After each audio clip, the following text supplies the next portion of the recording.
그러니까 스프린트를 하는 장면도 아니었고 미친듯이 뛰는 장면도 아니었고 본인이 서가지고 패스를 하는 장면에서 올라왔다는 건 햄스트링의 상태가 진짜 안 좋다라는 겁니다. 지난 2-3년 동안 울버햄튼에 있으면서 햄스트링 부상만 몇 번을 당하는 건지 모르겠어요. 황희찬 선수가 트레이너도 붙이기도 해, 몸관리도 엄청 잘해, 식단 같은 것도 잘해. 그리고 막 뭔가 황희찬 선수가 이미지적으로도 우리가 봤을 때 뭐 밖에서 막 논다거나 이런 이미지도 많이 없어. 근데 이렇게까지 햄스트링 부상이 많이 온다, 원인이 뭘까? 우리가 이거를 이제 고민을 해볼 수 있는데, 저는 개인적으로는 이 국대 차출인 것 같아요. 내가 황희찬의 에이전트다, 내가 황희찬의 친형이다 라고 한다면 국가대표를 안 가보는 것도 이제 좀 고려를 해야 되는 단계가 온 것 같아요.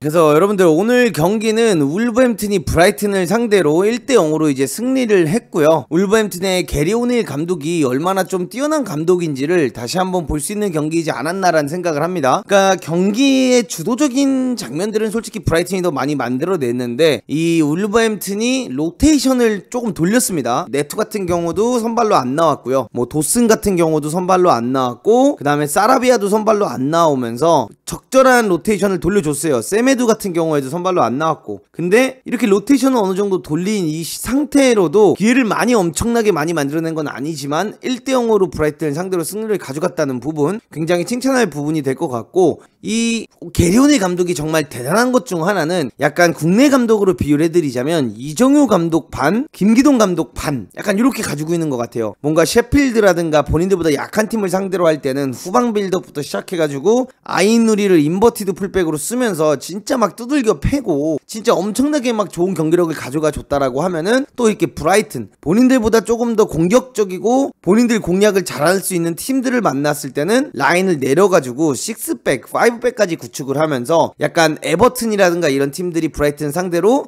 죽음의 수비하다가 카운터택 한두 방 하는 걸로 승리를 가져갔던 것처럼, 오늘 또 울버햄튼이 수비를 할 때는 아예 내려서가지고 수비를 가져가면서 카운터택을 통해서 공격을 가져가는 모습을 보면서, 야, 이 게리 오닐 감독이 그냥 단순히 운이 좋다, 그냥 이번 시즌 좀 잘 되고 있다 이런 느낌보다는, 게리 오닐 감독이 진짜 똑똑하구나, 이 사람이 현명하구나를 좀 느낄 수 있었던 경기이지 않았나, 이걸 좀 말씀드리고 싶습니다. 그래서 오늘 이제 경기에서 여러분들 나온 좀 주요 장면 보여드릴 건데요. 일단 벨레가르드가 사이드에서 이렇게 치고 나오는 장면이 나왔죠. 벨레가르드가 이렇게 쭉 치고 나와서 여기서 이제 크로스를 올렸습니다. 그리고 이 크로스가 올렸던 게 어떻게 됐냐면, 굴절이 되면서 이렇게 쭉 올라왔고, 이 떨어졌던 거를 뛰어오던 르미나가 처리를 하려고 했는데, 이게 애매하게 볼 처리가 되면서 르미나가 다시 득점을 가져가면서 경기가 시작되자마자 르미나가 득점을 가져가 줬습니다. 그래서 이걸 보면서, 야, 이번 시즌 르미나의 진짜 이런 박스 타격 빈도수라든가 르미나가 정말 이렇게까지 좋은 선수였나라는 생각이 들 정도로, 수비면 수비, 압박이면 압박, 공격이면 공격, 이런 모든 부분에서 르미나가 엄청난 퍼포먼스를 보여주고 있지 않나, 좀 이렇게 보여지는 시즌입니다. 누워서 이렇게 긁으면서 찼는데 이게 이제 득점으로 들어가면서 사실상 1대0 승리를 할 수 있었고요. 요런 부분에서 제가 아까부터 계속 말씀드린 건데, 지금 울버햄튼이 수비하는 방법 보세요 여러분들. 1,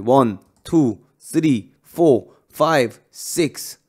그 다음에 앞에서 3, 황희찬을 앞에 두고 나머지 선수들이 다 내려와서 수비하고 있는 장면. 그러니까 상대 공략법을 정확히 알고 있다는 거예요, 이 감독님이. 이 감독님이 어떻게 했을 때 상대의 공격을 최대한 무력화시킬 수 있는지를 좀 정확하게 알고 매 경기를 좀 준비한다는 느낌이 많이 여러분들 들고 있습니다. 그래서 이번 시즌 우리가 이제 가장 많이 얘기하고 있는 것 중 하나가, 막 페드로 네투가 어디 나갈 것 같냐, 아니면 뭐 시찬이 형이 이렇게 잘하게 된다면 다른 팀으로 갈만하지 않냐, 막 이런 얘기가 많이 나오는데, 이게 그 선수들을 제외하고도 이 르미나가 이러다 진짜 어디 가는 거 아닌가, 솔직히 이런 생각이 들 정도로, 물론 르미나가 나이가 있긴 하지만 이런 퍼포먼스라면 빅클럽이라든가 다른 팀들에서 르미나를 안 노릴 수가 없다라는 게 좀 느껴집니다. 그리고 이제 이게 경기 시작전이에요 여러분들. 경기 시작전을 보시면 아시겠지만, 후반전이 시작하기 전에 황희찬 선수가 이렇게 햄스트링을 스트레칭하는 모습을 꾸준히 보여줬어요. 공 위에다가 발을 올리고 왼쪽을 계속 스트레칭 해주면서, 지금 보시는 것처럼 이렇게 폈다가 접었다 폈다 접었다 하고 있었다는 것 자체가, 애초에 본인이 햄스가 불안했다라는 겁니다. 그래서 이 장면을 보고 제가 조금 느꼈던 것 중 한 가지가, 야, 이거 황희찬 햄스가 많이 안 좋나 이 생각을 했었는데, 아니나 다를까 요 장면이죠. 황희찬 선수가 공을 받아가지고 튀어나오면서 스루 패스를 넣어주려고 다리를 이렇게 폈던 장면이거든요. 그래서 본인이 공을 왼발로 딱 뒷짐대 하면서 뒤로 뺐다가 르미나를 보고 패스를 이렇게 넣어줍니다. 지금 보시면 아시겠지만 여기서 시찬이 형이 넘어집니다. 그러니까 이게 최악 중에 최악이에요. 그러니까 스프린트를 하는 장면도 아니었고 미친듯이 뛰는 장면도 아니었고 본인이 서가지고 패스를 하는 장면에서 올라왔다는 건 햄스트링의 상태가 진짜 안 좋다라는 겁니다. 이게 정확히 언제 올라오는 거냐면, 이게 공이라고 쳐보세요 여러분들. 공이 있으면 왼발로 이 공을 스루 패스를 넣기 위해서 차잖아요. 이 공을 차기 위해서 힘이 들어가거든요. 임팩트가 들어가면서 다리가 펴지면서 이 순간적으로 펴질 때 여기가 빡 온 거야. 그래가지고 황희찬 선수가 이렇게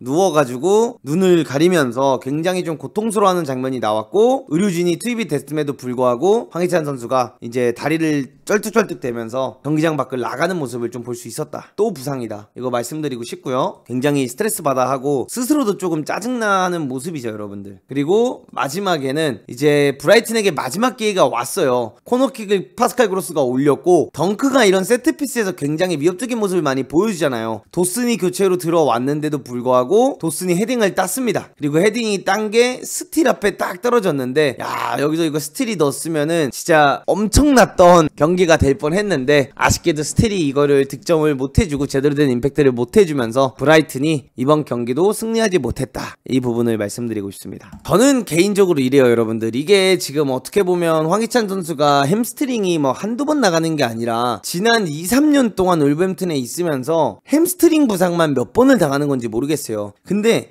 그냥 제 개인적인 생각인데, 이게 막 우리가 4부 리그도 아니고 3부 리그도 아니고 정말 최고급 시설에서 최고급 스태프들과 그다음에 개인 트레이너까지 붙이면서 본인이 몸 관리 하고 싶은 대로 다 할 수 있는 연봉을 버는 선수잖아요. 황희찬 선수가 트레이너도 붙이기도 해, 몸 관리도 엄청 잘해, 식단 같은 것도 잘해. 그리고 막 뭔가 황희찬 선수가 이미지적으로도 우리가 봤을 때 뭐 밖에서 막 논다거나 이런 이미지도 많이 없어. 근데 이렇게까지 햄스트링 부상이 많이 온다. 원인이 뭘까? 우리가 이거를 이제 고민을 해볼 수 있는데, 저는 개인적으로는 이 국대 차출인 것 같아요. 이게 뭔가 울버햄튼이 본인한테 안 맞는 거 아니냐라는 생각을 할 수도 있는데, 울버햄튼이 감독이 많이 바뀌었잖아요. 감독이 바뀔 때도 계속 다치고 있다라는 거예요. 그러니까 이게 어떤 한 감독이 추구하는 전술 때문에 이렇게 다치는 게 아니라 그냥 계속 다치잖아요. 감독이 바뀌어도 또 다쳐, 감독이 바뀌어도 또 다쳐, 감독이 바뀌어도 또 다치는 거 보면 이거는 한 이 팀의 문제라기보단 전술의 문제라기보단, 개인적으로 제 생각에는 이 국대를 온다는 게 프리미어리그에서 정말 이런 헬스케줄을 버텨내고 경기들을 많이 뛰고 훈련을 고강도로 하면서 장비행을 타고 왔다 갔다 하는 게 보통 일이 아니고, 지금 이 장비행이 여러분들 어떻게 보면 옛날에는 영국에서 한국으로 오는데 뭐 10시간 뭐 9시간이면 왔거든요. 근데 지금은 제가 알기로는, 저도 이번에 갔다 왔지만 러시아랑 우크라이나 그 전쟁 문제 때문에 비행기가 조금 더 돌아와요. 그래서 막 14시간, 13시간 정도가 걸려요. 그러니까 이 비행시간까지 늘었단 말이죠. 이 비행기를 탔을 때, 물론 비즈니스를 타고 뭐 퍼스트 클래스를 타겠지만, 이게 사람마다 조금 다른데, 이 몸이 비행기를 탔을 때 어떠한 사람보다 더 급격하게 피곤함을 느낀다던가, 환경이 자주 바뀌면 훨씬 더 피곤함을 이 선수에 비해 내 근육이 더 많이 느낄 수도 있는 사람들이 전 있다라고 생각을 하거든요. 저도 비행기를 탔을 때 컨디션이 좀 많이 달라지는 편이에요. 그래서 저는 이게 계속해서 이렇게 이어지고 계속해서 이렇게 부상을 당한다면 황희찬 선수가 이 국가대표 차출에 대해서도 한번 진지하게 생각해 볼 때가 오지 않았나라는 생각을 합니다. 그러니까 이게 굉장히 축구 선수로서 국가대표라는 건 영광스러운 자리이고, 국가대표를 뛴다는 거는 정말 너무나도 하고 싶은 자리이지만, 시즌 내내 이렇게 매번 부상을 당하고 또 복귀하고 대표팀 가서도 부상이 당해가지고 경기 또 못 나가다가 맨날 16강부터 나오고, 이런 것들을 고려해 봤을 때는 내가 황희찬의 에이전트다, 내가 황희찬의 친형이다 라고 한다면 국가대표를 안 가보는 것도 이제 좀 고려를 해야 되는 단계가 온 것 같아요. 이게 흔히 우리나라에서는 여러분들 이 국가대표라는 이미지가 너무 세서 또 문더그 무슨 말도 안 되는 소리를 한다, 문도그 약간 또 오버한다라고 생각할 수도 있는데, 영국만 봐도 리그에만 집중하고 본인이 선수 커리어가 더 좋아지기 위해서 국가대표를 깔끔하게 포기한 선수들이 꽤 많았어요. 진짜로 옛날에는 더 많았고요. 콜스 같은 경우에도 국가대표는 그냥 애초에 안 뛰어버리고 막 이런 것도 좀 얘기가 나왔었잖아요, 한때. 그래서 저는 이 황희찬 선수가 이쯤이 되면 진짜 한번 국가대표를 내려놓는 것도 한번 생각을 해볼 단계가 온 것 같아요. 그 내려놓는다는 게 막 장기적으로 내려놓는 게 아니라 진짜 한번 잘 축구협회랑 이야기를 해서 1년만 좀 쉬어보겠다, 대표팀을. 이 부상이라든가 이런 문제라든가 이런 거를 봤을 때 너무나도 내가 부상을 당하는 빈도수가 많은데 이게 비행 영향인 건지 아닌 건지 좀 확인을 해보고 싶다, 약간 이런 거 있잖아요.